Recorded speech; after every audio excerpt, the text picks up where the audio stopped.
Салам достор, назарыңыздарда Аралаш медиа. Бүгін сіздерге дагы бир кызыктуу тасмалардын бирин кыскача баяндап бермекчибиз. Сиз шашпай отуруп мага жакты белгисин басып, видеону аягына чейин көрүүгө даяр болуп калган болсоңуз, биз баштадык.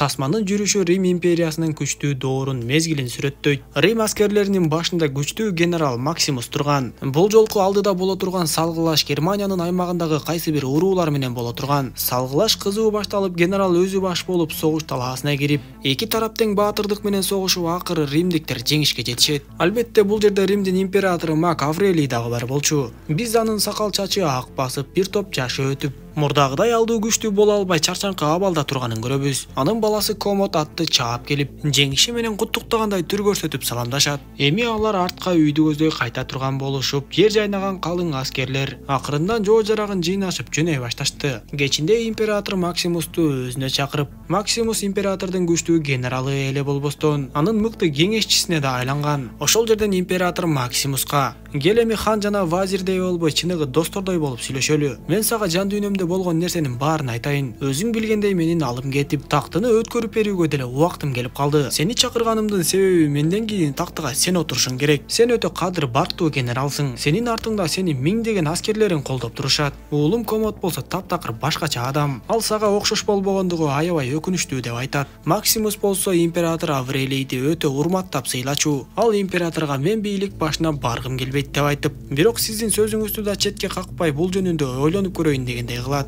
Максимус өргөдөн чыкканда аны сырттан Люсила тосуп алып, Люсила болсо император Аврелийдин кызы Комоддун эжеси болчу. Ал Максимустан император менен эмне деп сүйлөштүңөр деп сурап, ошол эле учурда бир башкача көз караштар менен карайт. Максимус болсо ага эч нерсе айтпастан андан ары жүрүп кетти. Ошол убакыттан көп өтпөй эле император Комодду өзүнө чакырып: "Сен менин уулумсуң, бирок тактыга сен отурбайсың. Тактыга Максимус отурат. Менин чечимим ушундай болду" деп айтат. Комод болсо турган жеринен көзүнө жаш алып ыйлай баштап: "Мен ушуга чейин болгон күчүмдү, болгон аракетимди кылдым. Бирок кандай кылсам дагы сага жакпадым. Мен сен каалагандай болуп бүт бардык нерсени кылууга даяр элем. Сен жок дегенде бир жолу болсо дагы мени жакшы көрүп койсоң болмок" деп атасын кучактап, бирок аны кое бербей эле башынан өтө катуу кучактап жатып, думуктуруп өлтүрүп салат. Албетте, мындай көрүнүштөн кийин ал эч нерсе билбеген кишидей болуп, атасы өзүнөн өзү жүрөгү кармап өлдү деп айтып, генерал Максимус ал жерге келген кезде болсо, Комод өзүн мыйзамдуу императормун деп атайт да, генерал Максимуска "Сен менин бийлигимди тааны.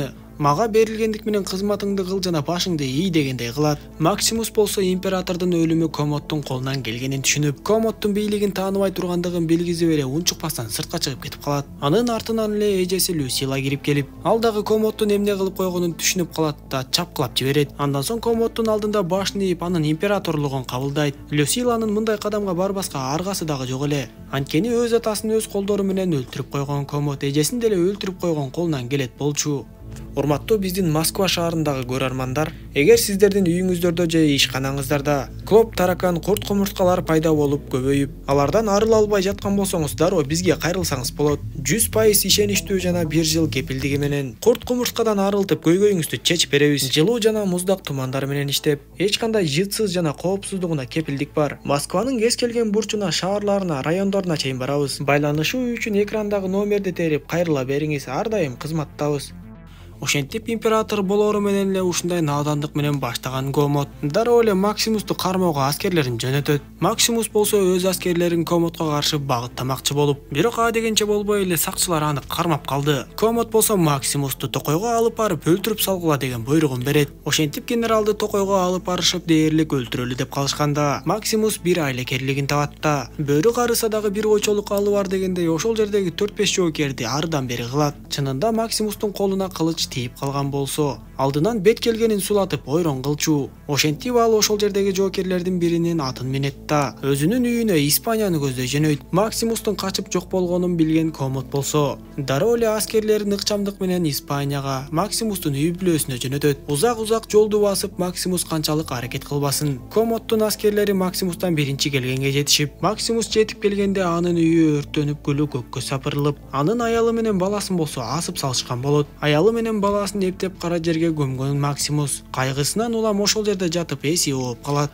Качан ал эсине келгенде талада кетип бара жаткан болуп, кербенчилер аны арабага салып кетип бараткан болот. Кийинчерээк биз Максимустун Африкага келип калганын көрөбүз. Көрсө ал кулга айланып башка кулдарга окшоп эле бул жака сатылып келген болот. Ал эми ал жердеги Проксима деген адам гладиаторлордун кожоюну болуп эсептелип, ар кандай күчтүү кулдарды сатып алып гладиаторго айлантат экен. Бирок гладиаторлорду машыктырып жатканда Максимус такыр коргонбой коет. Сыягы ал мындай кайгынын эртерээк бүтүшүн каалап жатат окшойт. Бирок убакыттын өтүшү менен гладиаторлорду аренага чыгарышканда Максимус өзүн коргоп ар кандай нерселерди көрсөтө баштайт. Ал улам сайын алдынан чыкканын жеңип салып жаткандыктан ал жердеги топтолгон элге жагып Максимусту колдой башташат. Бул кезде болсо Комод акыры аскерлери менен Римге кайтып келет. Эми ал жаңы император болуп, элге кам көрүмүш болуп, баардыгына жакшы көрүнүмүш болуп жатканы менен, чынында анын эң башкы ойлонгон нерсеси эле бийлик болчу. Сенаторлор дагы жаңы императорду жактырбагандай түр көрсөтүшөт. Бирок сенаторлору менен Комоддун ортосунда Люсила ар дайым ортомчу болуп, Комодду тынчтандырып, ошол жерде болуп жаткан сыйды сактап тургандай. Анда Комод кантсем экен деп ары ойлонуп, бери ойлонуп, канткенде эл алдында кадыр баркка ээ болуп, сыйлуу император болом деп ойлоп, атасына арнап элге жагыш үчүн бир канча чоң гладиаторлук оюндарды өткөрмөкчү болуп калат. Бул кезде Максимус болсо кийинки гладиаторлук оюнга чыгып, бул жолу дагы алдынан чыккандын баардыгын өлтүрүп тынат. Акырында ал кылычын ыргытып жиберип, кандай көңүл ачып жатасыңар, силердин каалаганыңар ушул беле деп кыйкырат. Бирок Максимустун харизмасын көргөн элдер ан сайын аны колдоп, күбөлдөшүп, андан соң Проксима Максимусту өзүнө чакырып алат да сөзүн баштайт. Ал Максимуска: мен дагы качандыр бир кезде гладиатор болчумун. Болушунча аракет кылып өзүмдү көрсөтүп элге таанылып отуруп, акыры император Аврелий ушул гладиаторлук кулчулуктан мени бошоткон. Мен өтө күчтүү гладиатор болгондугум үчүн бошогон эмесмин. Мен болгону элдин колдоосуна, элдин сүйүүсүнө татыктуу болгонмун. Ошентип акыры аягы боштондукка, эркиндикке чыктым. Сен дагы эркин болгуң келсе, өзүңдү эл алдында көрсөт. Жакында биз Римге чоң аренага да барабыз. Бул сага жакшы мүмкүнчүлүк деп айтат.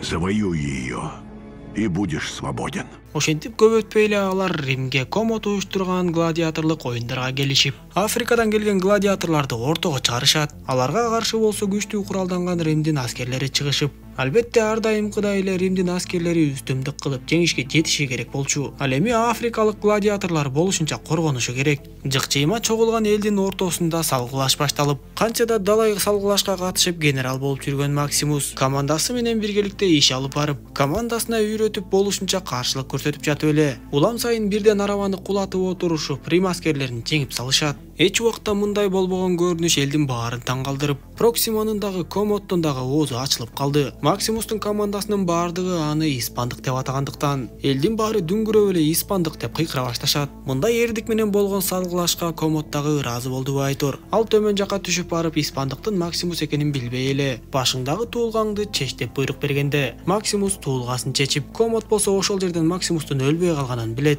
Ошондо Комод Максимуска: мен сени жок кылам деп айтып, бирок түздөн түз ал жерден буйрук берип Максимусту өлтүртө албайт эле. Анткени элдин баары дүңгүрөп Максимусту колдоп турушуп, эгер Комод Максимусту ушул жерден өлтүртсө, анда өзүнүн кадыр баркын эл алдында тескерисинче дагы да түшүрүп алмак. Ошондуктан ал Максимусту мактаган киши болуп эле артка кайтып кетти. Ал эми Максимусту көргөндө Люсиланын дагы өчкөн оту жангандай болуп, балким Максимус бир айласын таап каардуу Комодду жок кылат деп ойлойт. Ал жашыруун барып Максимус менен жолугуп, Максимус башында Люсилага жени келгени менен, анын үй бүлөсүнүн өлүмүнө Люсиланын тиешеси жок экенин билет. Люсила болсо Максимуска: Римге сенин жардамың керек. Комод Римди кайсыланга алып бараарын эч ким билбейт. Сен бир айласын табышың керек. Комоддун душмандары өтө көп. Сенаторлордун баардыгы дээрлик ага каршы деп айтат. Бирок Максимус: мен эч нерсе менен ишим жок деп Люсиланы укпай коет. Кийинки салгылашта Максимус ушуга чейинки өтө күчтүү болгон гладиатор менен беттешке чыгат. Салгылашта 4 жактан 4 жолборс да чыга келип, кемиси жолборско жакындаса эле тытып жиберчидөй болуп турду. Бир топ салгылаштан кийин Максимус ал гладиаторду да жеңип, ал жерге жатып калганда Комод ордунан турат да жеңилген гладиаторду өлтүр деген белгини көрсөтөт. Ошондо Максимус жеңилген гладиаторду өлтүрбөй, атайлап Комоддун буйругуна каршы чыгып,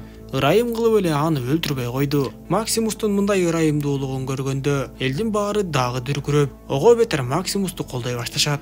Ошондо Комод кайрадан төмөнгө түшүп барып, эл алдында Максимустун аялын жана баласын айтып, анын кыжырын келтиргенге аракет кылып, бирок Максимус дагы өтө сабырдуулук менен жооп берип коет. Аренадан чыккандан кийин Максимус эл арасынан өзүнүн мурунку жардамчысы Цицерон менен жолукканга мүмкүн болот. Ал эми Комод болсо ачууланып жинденип, мен Максимусту такыр эле өлтүрө албай жатам. Аны өлтүрүүгө эл да тоскоолдук болуп жатат. Эми кандай кылсам экен деп ойлонуп жатып, акыры мээсине бир нерсе жеттиби Айтор бир нерсени ойлонуп калды. Ал эми Сетсерон кайрадан Максимуска келип жолугуп, сага берилип кызмат кылам деген аскерлер түгөн элек. Дагы 5000 аскер сенин буйругуңду эле күтүп отурушат. Сен болгону ооздун учу менен сүйлөп эле койгон болсоң, алар сен үчүн салгылашка чыгып жанын бергенге даяр деп айтат. Ошондо гана Максимуска дагы ой келип, ал Сетсерондон Люсилага кабар айттырып жиберет. Люсила болсо Комодко өтө каршы болуп жаткан сенаторду алып келип берип, Максимус ошол Крак деген сенатор менен сүйлөшө баштайт. Ал Кракка: сен бир айласын таап мени бул жактан бошотуп жибер. Мен боштондукка чыгамдагы 5000 аскерим менен кайтып келип, Римди басып алып, Комодду жок кылып, силердин республикалык башкарууңарды кайтарып берем деп айтат. Албетте Крак бир айласын табаарын айтып макул болот. Максимус качып чыгып кайра аскерлери менен кайтып келери жөнүндө Проксимага дагы айтып, бирок Проксима бул нерсеге каршы болду. Анткени Комод сени качыргандарды кандай гана болбосун билип алып, баарыбызды өлтүрөт деп айтат.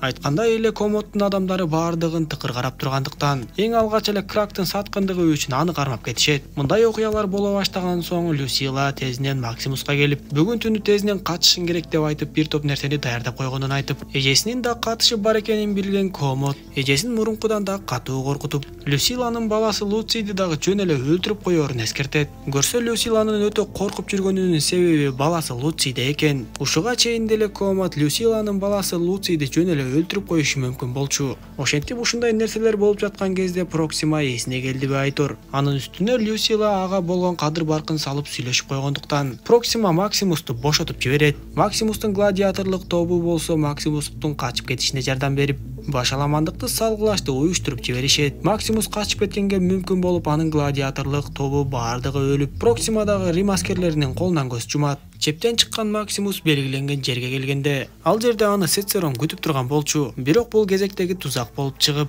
көрсө Комод иштин баарын эч ак эле билип уюштуруп койгон болот. Сетсерон дагы ошол жерден көз жумуп, Максимусту болсо Комод кайрадан түрмөгө отургузат. Ошондо Комод Максимустун маңдайына келип, экөөбүз чоң аренада элдин көзүнчө жекеме-жеке беттешебиз деп айтып, бирок ошол эле учурда Максимустун денесине бычакты сайып өтө катуу жарадар кылып коет. Сыртына аскердик кийимин кийгизип коет да чоң аренага алып чыгып, ошол жерден экөө эл көзүнчө бир топко салгылашышат. Бирок өзүнүн жарадар болуп өлүп баратканына карабай, Максимус акыркы күчү менен Комодду дагы өлтүрөт. Андан соң ал өзү дагы өтө көп кан жоготуп ошол жерде жыгылып, сенаторлорго акыркы сөзүн айтканга жетишип, император Аврелдин суранычы боюнча Рим кайрадан республикалык башкарууга өтсүн деп айтат. Ошентип акыры Максимус дагы ошол жерден көз жумуп, акыркы кадрларда Максимус талаада аялы менен баласын алыстан көрүп, аларды көздөй бара жатканын көрөбүз. Тасма дал ушундайча соңуна чыгат. Достор, видео жаккан болсо мага жакты белгисин басып, дос тааныштарыңыз менен бөлүшүп койгонду унутпаңыз. Кийинки видеолордон көрүшкөнчө аман болуңуздар.